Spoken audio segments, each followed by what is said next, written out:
दोस्तों नमस्कार। भारत जोड़ो यात्रा में आपका स्वागत है। दोस्तों आज मन में विचार आया कुछ हल्का फुल्का फ़नी सा वीडियो बनाया जाए, हंसी मजाक वाला। और यह फ़नी सा वीडियो बनाने का विचार भी आया भारत जोड़ो यात्रा को देखते हुए, जब देखा कांग्रेस के युवा नेता एक छोटी सी बच्ची के साथ चॉकलेट देते हुए मजाक कर रहे हैं। हंसी मजाक हमारे जीवन के लिए बहुत महत्वपूर्ण है। हंसी मजाक हमारे संबंधों में जमी हुई पुरानी धूल को साफ कर देती है, बुहार देती है, संबंधों में ताजगी भर देती है। भारत जोड़ो यात्रा में आपको यह सब देखने को मिलेगा। संबंधों के हंसी मजाक की धूल से साफ करती हुई भारत जोड़ो यात्रा आप देखेंगे। भारत जोड़ो यात्रा में राहुल गांधी एक छोटी सी बच्ची को चॉकलेट देते हुए उसके साथ मजाक कर रहे हैं। आपको भारत जोड़ो यात्रा में इस युवा नेता के कई सारे रंग देखने को मिलेंगे। कभी यह युवा गंभीर होकर बरसते पानी मर भारत की समस्याओं पर अपनी बात कहता है, तो कभी यह बच्चों के साथ हंसी मजाक करते हुए फुटबॉल खेलता है, कराटे करता है और क्रिकेट खेलता है। रोमांच आसमान की ऊंचाइयों को छूने लगता है जब यह युवा नेता फिल्म शोले के वीरों की तरह पानी की टंकी पर चढ़ जाता है, और कभी वह स्वयं को चाबुक बरसाने वाले नोक नृत्य से सरोबार करता है। भारत जोड़ो यात्रा में यही रोमांच और यही हंसी खुशी का माहौल आपको दिखाई देगा। और इसी हंसी मजाक और रोमांच को देखते हुए मेरे मन में भी फ़नी सा वीडियो बनाने का विचार आ गया। सोचा कुछ जोड़ तोड़ करके एक फ़नी सा वीडियो बनाया जाए, और वीडियो की शुरुआत होती है इस तस्वीर के साथ, जिसमें हमारे प्रधानमंत्री जी अपने ललाट पर चंदन का तिलक लगाए हुए हैं। अब आप सभी तो जानते ही हो सैंडलवुड चंदन कितना कीमती है, और उसमें भी बहुत मूल्य है लाल चंदन। लाल चंदन का नाम सुनते ही आपके दिमाग में एक शब्द गूंज रहा होगा, एक छवि उभर आई होगी।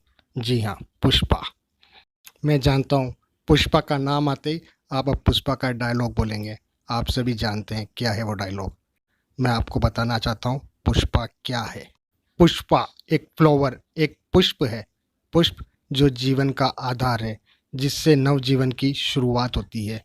पुष्प के खिलने का मतलब है चारों तरफ खुशियाँ हैं, अमन है, शांति है, और साथ ही है नव सृजन का एक संकेत, जो नव निर्माण करेगा, नए जीवन की शुरुआत करेगा।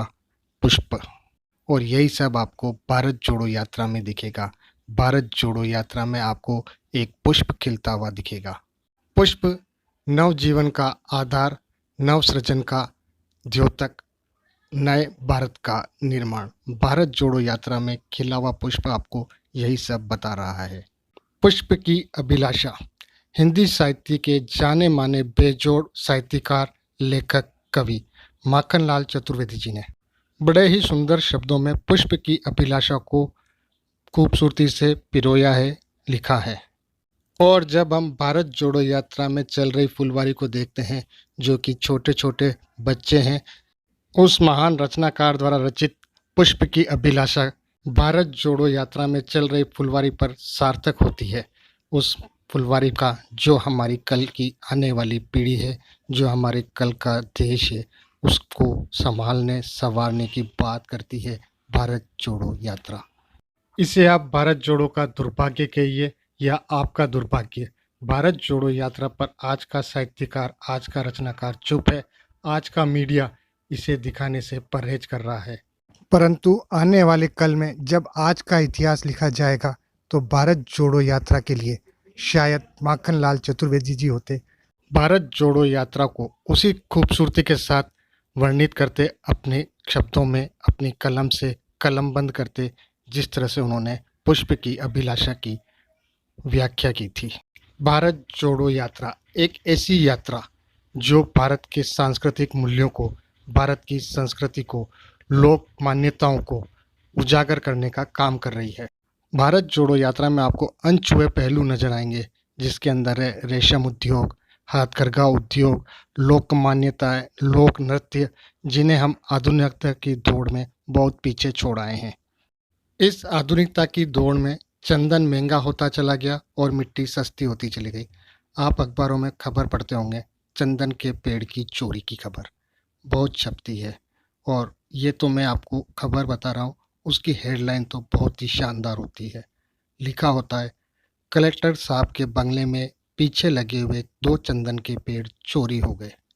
जब चंदन का वृक्ष प्रभावशाली लोगों के आंगन में लगने के बाद भी सुरक्षित नहीं है, तो अब चंदन की वैल्यू तो बढ़ेगी ही। अब चंदन का मोल तो वही बता सकते हैं जो अपने ललाट पर चंदन का तिलक लगाते हैं। भारत जोड़ो यात्रा में तो आपको मिट्टी की कीमत ही पहचानने को मिलेगी। मिट्टी की कीमत पहचानने के लिए आपको पैदल भी चलना पड़ेगा, भारत जोड़ो यात्रा से जुड़ना भी पड़ेगा। आप सभी को राम राम सा।